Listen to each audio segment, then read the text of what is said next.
go for section B. Early Saturday morning, Amina, surprisingly, was the first one up. Quietly, she lifted her mosquito net, crawled out of bed, dressed, and headed out the front door.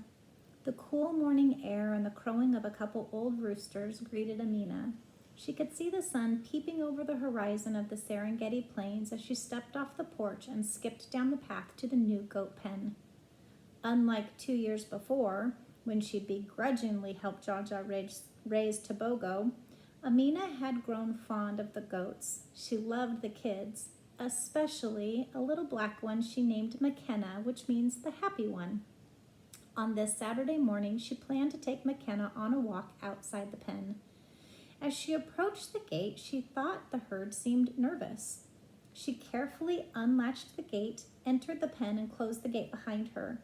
As she walked toward the corner where the goats had gathered, one of the billies guarded towards the other side of the pen, and the rest of the herd had followed him.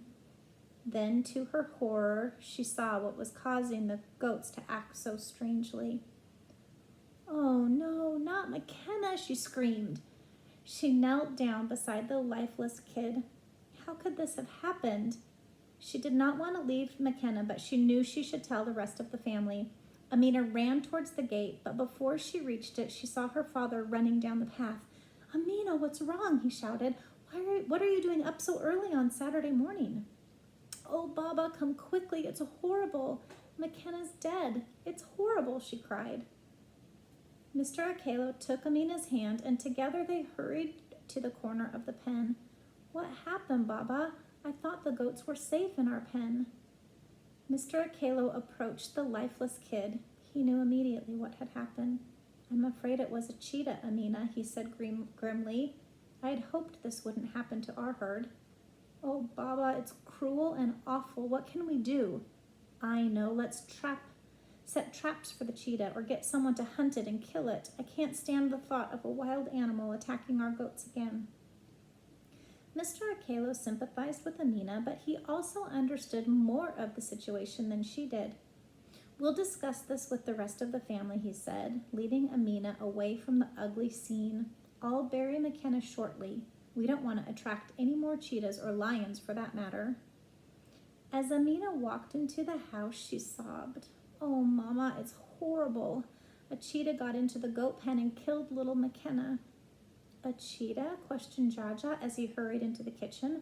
"I didn't know cheetahs lived this close to the village and our house." "Sit down, everyone," Mr. Akelo said. "I need to explain the situation. First, you haven't seen cheetahs around here because we haven't had so many goats in such a large fenced area before. And second, cheetahs aren't likely to attack a herd with a couple of tough billies around unless there are kids to prey on. But kids make an easy meal for any predator, and cheetahs are no exception." "Then let's shoot them," Jaja demanded. "We can't just let the cheetahs kill our goats. The weevils already destroyed our cotton. We can't let the cheetahs take the goats." "Wait just a minute, my son," Mr. Akelo interrupted. "There are two sides to this problem. First, the cheetah population is very small because ranchers have already killed many of them to protect their herds. So now there's a law against killing a cheetah unless a human life is in danger. We have to work within the laws, but there are ways to protect both our goats and the cheetah." "But how, Baba?" Amina asked angrily. "Did you ever notice Mr. Nagama's big dog? You know, the big golden one with the black face?" "I did," Jaja replied excitedly. "He's beautiful." "Well, he's an Anatolian herd dog. They're bred and trained to live with goats or sheep herds." "Can they kill a cheetah?" Amina asked with new excitement, hoping her father would say yes. "No, Amina," he replied, "but their bark will keep the cheetahs away. They're also quite good at keeping the herd moving together in the right direction if we ever need to take the goats to market." "Are we going to get a shepherd dog, Baba?" Jaja asked hopefully. "Well, I've been thinking about it for some time now, and the cheetah attack this morning tells me now's the time to get one," his father replied. "Today, Baba, today?" Amina asked, her enthusiasm returning. "After I bury McKenna, then the two of you can go with me into the village. I know a man who raises dogs. We'll see if he has any pups, and if he does, I'll negotiate a price," he replied firmly. "Now finish your breakfast. I'll be ready to go at about 9 o'clock. Amina was relieved she didn't have to help her father bury McKenna. She hoped with all her heart that their new dog would prevent such a horrible thing from ever happening again. "Good morning, Mr. Akelo," Mr. Gasana greeted. "How's that goat herd of yours these days? Growing with lots of new kids, I hope." "Oh, it's growing all right," Mr. Akelo answered. "And the more it grows, well, you know, the more you need to protect it," Mr. Gasana said without hesitation. "Are you looking for a good shepherd dog? I have a healthy young pup who will do the job once she's trained." "Well, you guessed why we're here. We had a little killing last night, a cheetah attack. I'm nearly positive. And I know there'll be more unless we get a dog." "Come this way," Mr. Gasano replied. "Let me show you what I have. A 2-month-old female who's just been weaned. With good care and training, she should protect your herd just fine." Amina and Jaja followed excitedly close behind Mr. Gasana. "That one," Mr. Gasana said, pointing toward a lively pup. "She's healthy and alert, and if I know these dogs at all, she's already eager to get to work with the herd." "Oh, Baba," Amina squealed as she reached down to pick up the pup. "She's so cute." Within a few minutes, Mr. Gasana and Mr. Akelo had agreed on a price. "Let's name her Halima. It means gentle and kind." "Well, she better not be too gentle and kind when a cheetah comes around," Jaja said emphatically. "She'll be kind and gentle with the goats, but not with a cheetah," Mr. Gasana laughed knowingly. "Remember, these dogs are bred to bark ferociously to scare off predators." And bark Halima did. At first, she barked playfully at the goats, and as she was left in the pen with them day and night in order to get used to the herd. But before long, she outgrew her puppy yelps, settled down, and almost seemed to become one of the herd. Mr. Akelo worked with Halima every day, training her with the herd. He announced at supper one evening that it was time to see how the training paid off. "Early tomorrow morning," he said, "we'll let Halima try to herd the goats outside the pen. You two can follow me as far as Mr. Nagama's place on your way to school. I'm sure Halima and I can get the herd back home safely." Jaja and Amina had trouble falling asleep that night in anticipation of the new adventure. As they lay in their beds, wondering if Halima would really be able to herd so many goats at one time, they suddenly heard ferocious barking coming from the pen. "It's a cheetah!" Jaja hollered as he jumped out of bed. "I just know it's a cheetah!" Before either he or Amina could react, their father opened the bedroom door. "Now stay here, you two," he instructed firmly. "I'll go down to the pen and check things out. If it's a cheetah, I don't want you down there." The moon shone as Rafiki Akelo walked swiftly toward the pen. Just outside the gate, he paused and slipped into the shadows of an acacia tree. He stood silently so as not to disturb the goats, or a cheetah if one were near. He stood quietly for some time, watching Halima pace the fence line.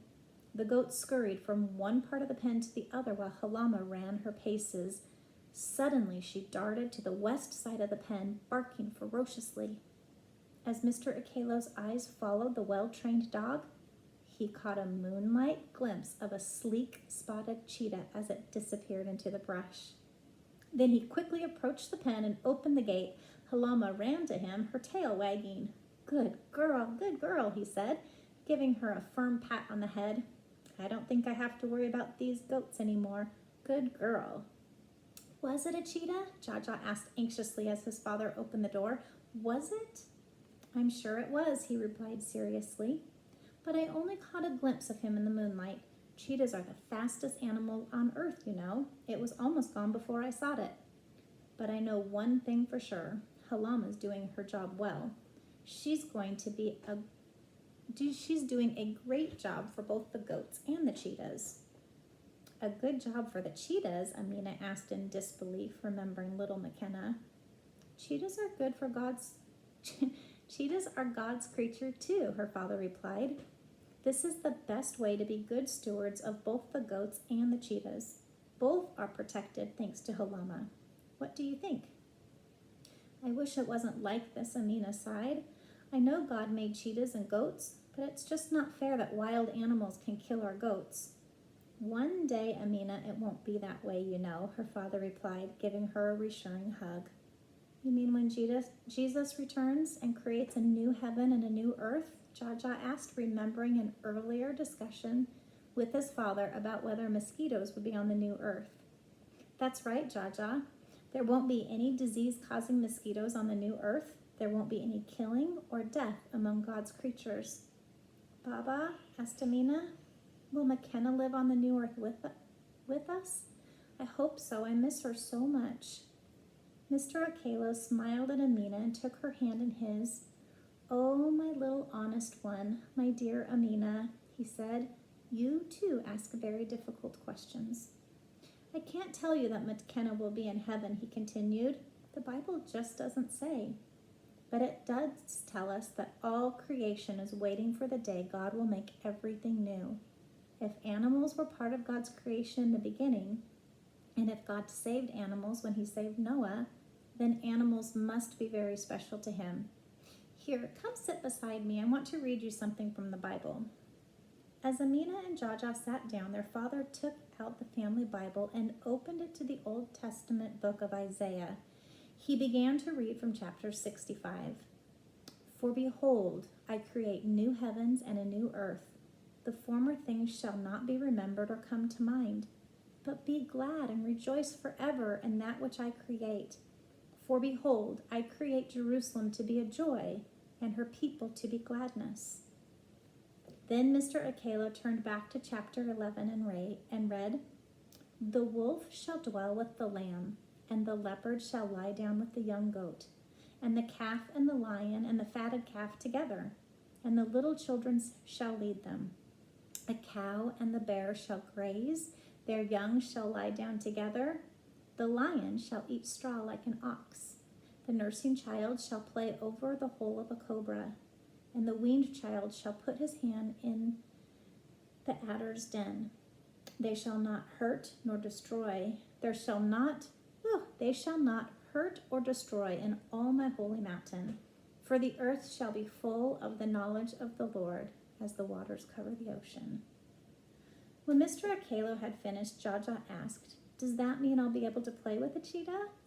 I think you'll be able to play with all of God's creatures, my son, his father answered. I'd never play with a cheetah, Amina responded emphatically as she thought about McKenna.